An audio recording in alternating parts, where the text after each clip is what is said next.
নমস্কাৰ সকলোকে পুনৰবাৰ স্বাগতম জনাই অন্য এটি ভিডিঅ' আৰম্ভ কৰিব লৈছোঁ। ভিডিঅ'টো হ'ব কোমোৰা খেতিৰ ওপৰত। মোৰ লগত দাদা এজন আছে যিজনে খুব ধুনীয়াকৈ এতিয়া কোমোৰা খেতি কৰা দেখিছোঁ। প্ৰায় 1-1.5 বিঘামান কোমোৰা হ'ব।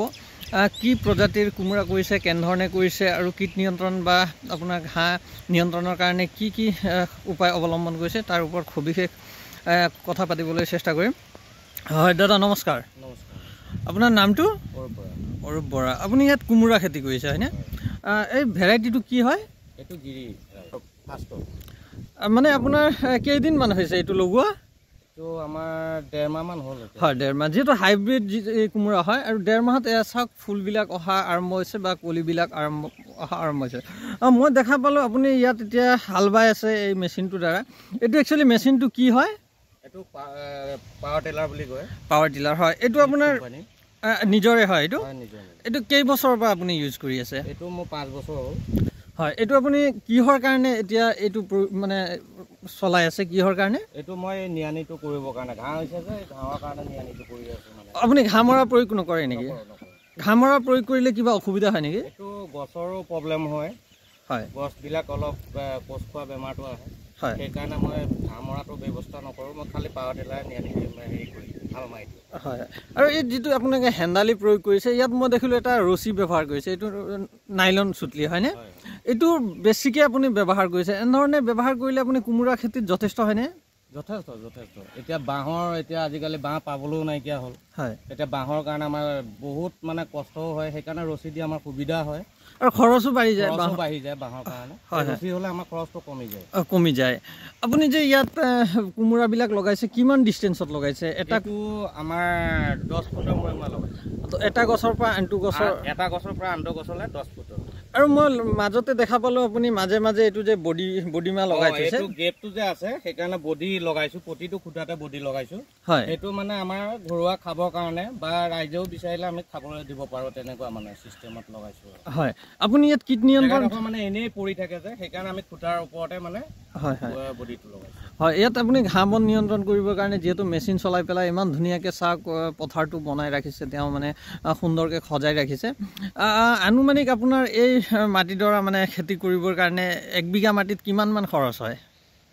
মিনিমাম এতিয়া মই ক'ব নোৱাৰিম, কিন্তু মই চাব লাগিব। তেওঁ প্ৰায় 40ৰ ওপৰ গৈছে আৰু 40,000 টকামান আপোনাৰ মানে ধৰি লোৱা গুৰি নিয়ানি মৰাই লৈ পেলাই গুটিয়ে মিলাই হেৰি কৰালৈকে, হাল মৰালৈকে 40,000 টকা অনুমানিক গৈছে।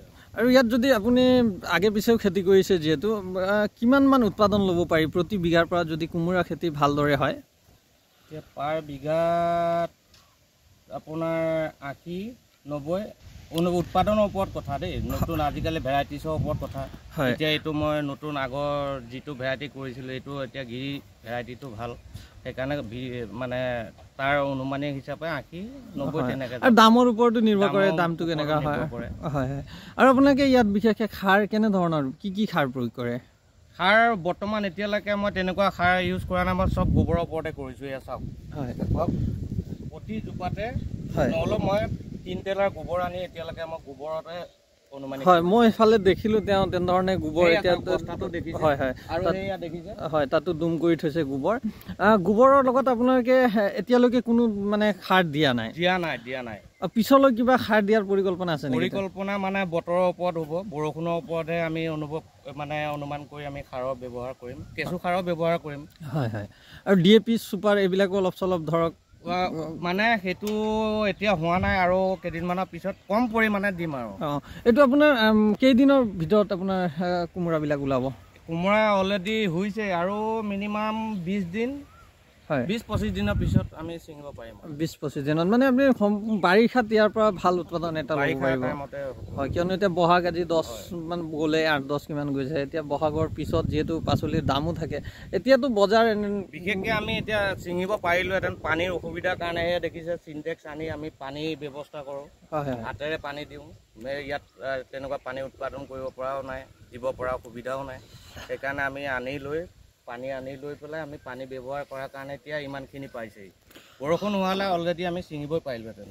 হয় এইজনে আছিল আমাৰ দাদা অৰূপ বৰা। বহু বছৰৰ পৰা খেতিৰ লগত জড়িত আছে।